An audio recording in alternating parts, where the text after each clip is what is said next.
Welcome. When people talk about outcomes in our industry, they usually go straight to the numbers: reserves, litigation, total cost of risk. Yes, those matter.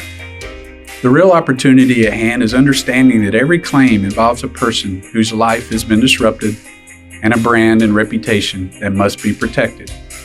These conversations are not just about what we do. It's about how we lead and who we serve. It's the result of investing in people, technology, and ideas that move the industry forward. Real outcomes are shaped by the small decisions, the tools, workflows, and most importantly, the people doing the work. In these conversations, we go inside that reality. I'm Jason Wheeler, and this is Inside Outcomes. Welcome to Inside Outcomes. I'm Jason Wheeler, and I oversee sales and account management for CorVel, and I am thrilled to be joined by a colleague of mine and a good friend that I've met over the years, got to know more and more, and seem to be spending more and more time with these days. But Jeff Gercheff, CorVel's Chief Claims Officer. Jeff, welcome to the show. Appreciate it, Jason. Happy to be here. So question, you think there's at least one person out there that says, who is Jeff? I only know him as Gerch. I'm sure there's a whole lot of folks, we go into presentations and you hear, hey, Gerch, and people think they're swearing at me. And no, that's not the case. It's just a nickname that I've had since I've been a kid. We know you mostly of Gerch around here, but we appreciate you joining us today, and I look forward to the conversation. I do as well. So we're talking today about claims programs. We hear a lot about good claim programs, but what separates the good ones from the great ones? And many programs look strong on paper. They may have the right tools and processes and workflows, but delivering those consistent outcomes is what is most important. And it often requires something deeper. So those are the types of conversations we're going to have today, and look forward to that conversation. So Jeff, tell us a little bit about yourself. A little bit about me. I started in this business in 1987, coming out of college, finance degree, University of Iowa. And it was at the time that the financial markets kind of fell on its ear, and I thought I wanted to be a financial analyst, but all the financial analysts with experience were looking for work. So I had to pivot and figure out what it was I was going to do to earn a living. And I thought of insurance. I never studied insurance, but started answering ads in newspapers, right? This is before internet, right? Sunday newspaper, pull them out, circle the ads, and so on, and had the opportunity to interview for I've been a couple. told about those. Yeah, I'm sure you have. I've probably been doing this longer than you're old. Yeah, I get it. So, answered a bunch of ads in newspapers to be an inside adjuster, a field adjuster, and got an opportunity to do both. And took the field adjusting job because I got a company car. And as a young man, I had no wheels, and to have a free company car was gold. That was gold. Absolutely. What kind of car was it? Do you remember? Yeah, it was a Ford Escort wagon. So, right? Yeah. Ford Escort wagon. Okay. I remember those. Those. I could see you driving that today. Absolutely. Well, it was big enough to put my ladder in the back, right? So ultimately I had to put ladders back there to climb on roofs and do those types of things as an adjuster. Awesome. Well, you left something out, and I'm not going to let us get through this conversation without bringing it up because I'm a baseball guy myself, but played a little baseball back in the day. Yeah, I played a little bit. Yeah, went to University of Iowa on a baseball scholarship. Got to play D1 in the Big Ten. Then had an opportunity after that to play a couple years of minor league ball in the Pirates organization. Okay. Or those tools of ignorance, as they called them, as a catcher. Okay. Well, if you can hit a professional fastball, I think you can answer some tough questions today. You ready? I'm ready. All right. Well, I won't throw you any curveballs, not too many. All right. What led you to the industry? Talked a little bit about that already, but ultimately, what led you to CorVel? What led me to CorVel was in prior roles that I held leading different organizations, claim organizations, as well as ancillary service type organizations, I could see from afar that CorVel was doing something really unique, that CorVel was growing more than anybody else in the marketplace. There was a lot of buzz.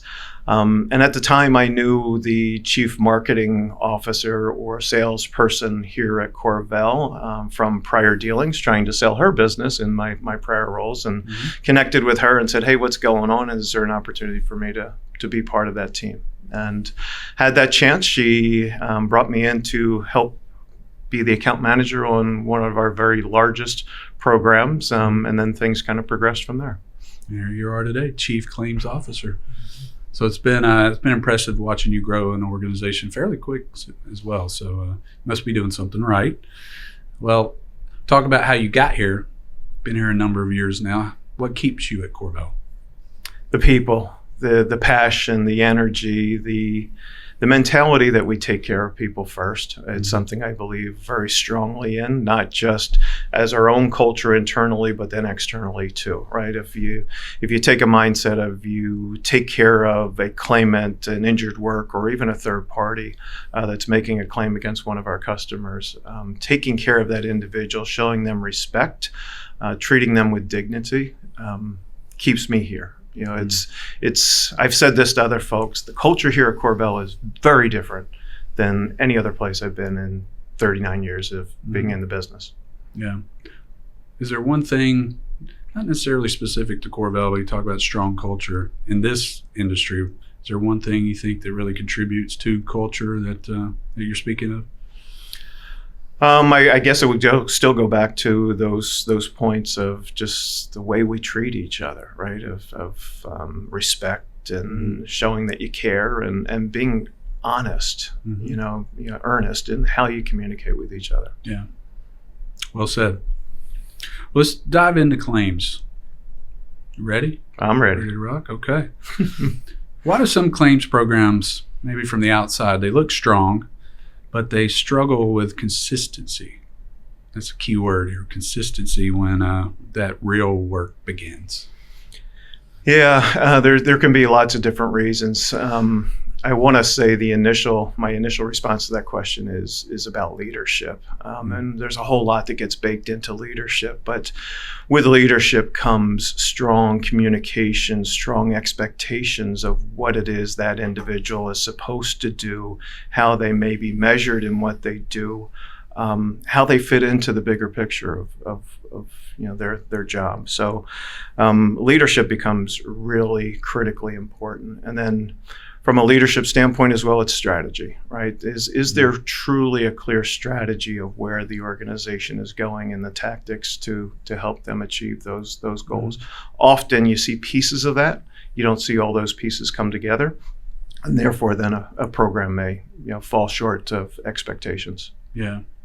Strategy, that's a key word that that resonates with me there. Do you have any, like, one example or examples when you think about a good strategy for a claims program? Is something you might recommend? Yeah, I'm a big believer in strategies need to focus on the basics. We talk a lot about blocking and tackling, right? That's there's fundamentals of claim handling. The basics are you confirm coverage, you investigate the claim, you mitigate the claim, you resolve the claim, right? And I sound like that Bull Durham guy that was the pitcher, right? You catch the ball, throw the ball.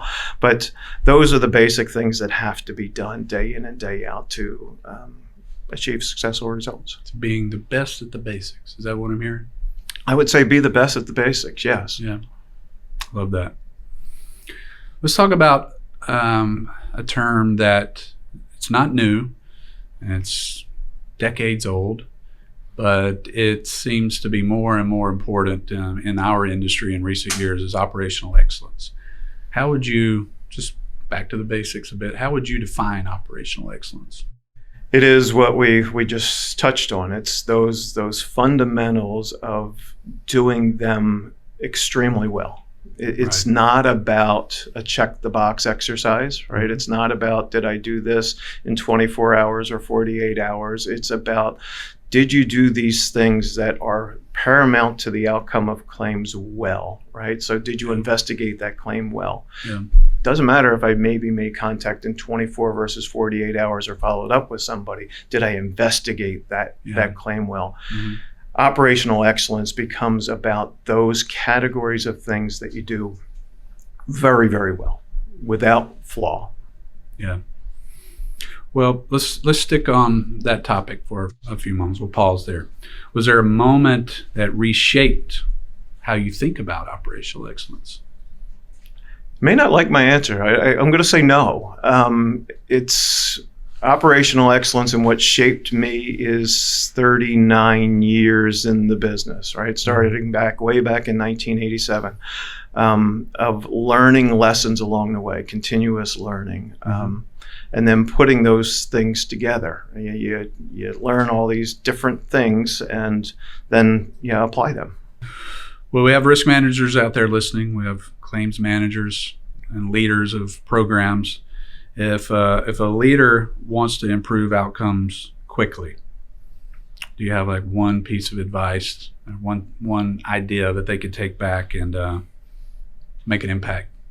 Yeah, be crystal clear on what your vision is, and communicate that consistently through either your TPA or your adjusting staff.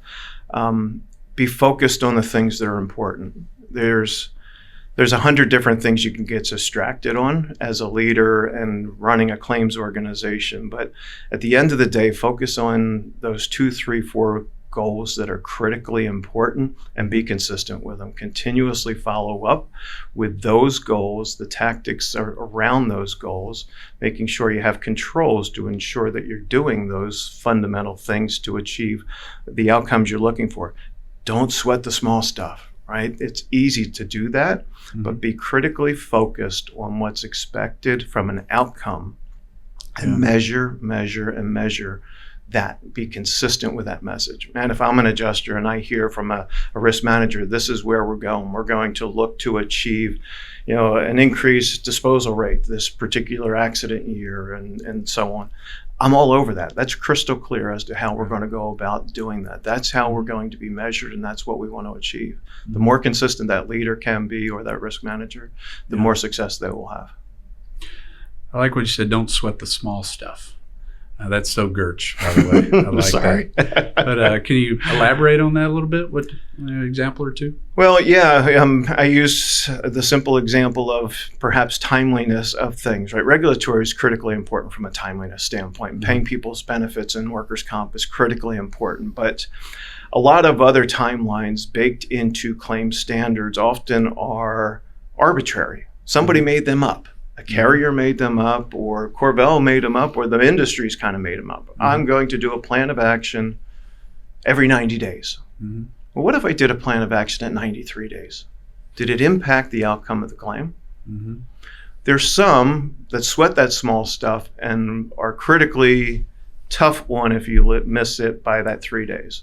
What I would argue is what's most important is what's in that plan of action. Does it really articulate the vision and strategy to mitigate and close that claim? Yeah, getting back to quality and maybe a common sense approach, if you will. Correct. That's right. Well said. Well said. Last question. This one can be a little personal if you would like.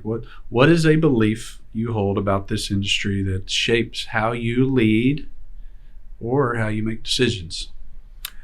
I'll go back to the people side of things, the caring, and we talked about culture. I believe people are fundamentally good, that people want to do the right thing. People want to be successful. They're not usually looking to cheat the system, take advantage of something. I believe strongly that people are good. And with that mindset, it's my hope that the claims organization takes that through every interaction that they have. If it's an injured worker, or if even it's a third-party claimant.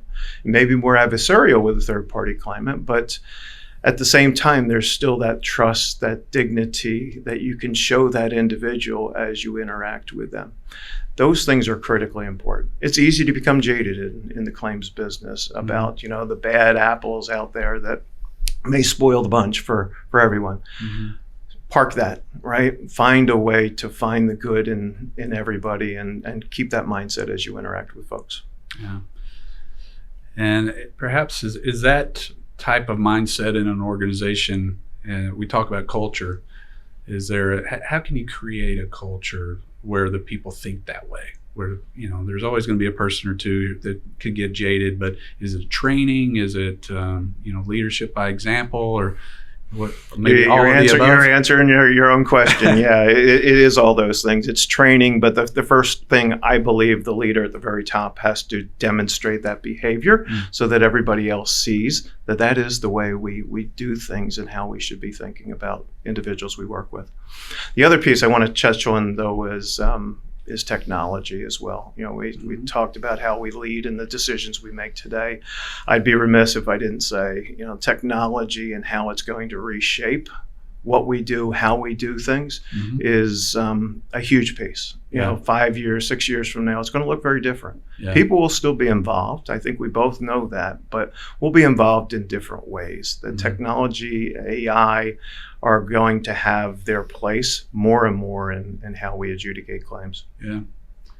Feels to me like artificial intelligence and technology today, the capabilities we have, it's the biggest opportunity for a disruption in a good way than we've had in years and years in this business. So it's exciting to see where it's going. And as long as would you agree with this? As long as we keep that human in the middle, and everything is not about replacing thinking. I know that's a common issue and concern I hear about is people are they're not gonna know how to think anymore. But ensuring that the way we do it, going back to leadership, positioning these tools and aligning them in a way where it's accelerating thinking is the way to go. Would you agree with that? I agree wholeheartedly. Human in the middle is critically important. I like to say trust and verify when you're using AI. It's a tool. It's a great tool, right? The simple examples of AI of showing me the last 100 claims you settled for a third-party liability, slip and fall claims in California in a big back store, right, with this type of injury, and it can spit that information out. You can have a great adjuster that has a lot of experience. They can't spit out to you the last 100 results that you may have as an organization with a similar claimant or in a similar venue. That's the power of where AI can help take us, right, of providing guidance and information that not one human being has in their head. Yeah. Well, I think that is a drop the mic moment right there. We can wrap this thing up. I know we can continue going, but we'll pick this up out on the road this year. I know we're going to meet with many people and have these types of conversations, and perhaps we'll come back on Inside Outcomes and continue in the near future. That would be wonderful. Look forward to it. I agree. Thank you, Jeff Gertsch. I appreciate you very much. As well, Wheels. We'll see you soon. All right, sir. Thank you.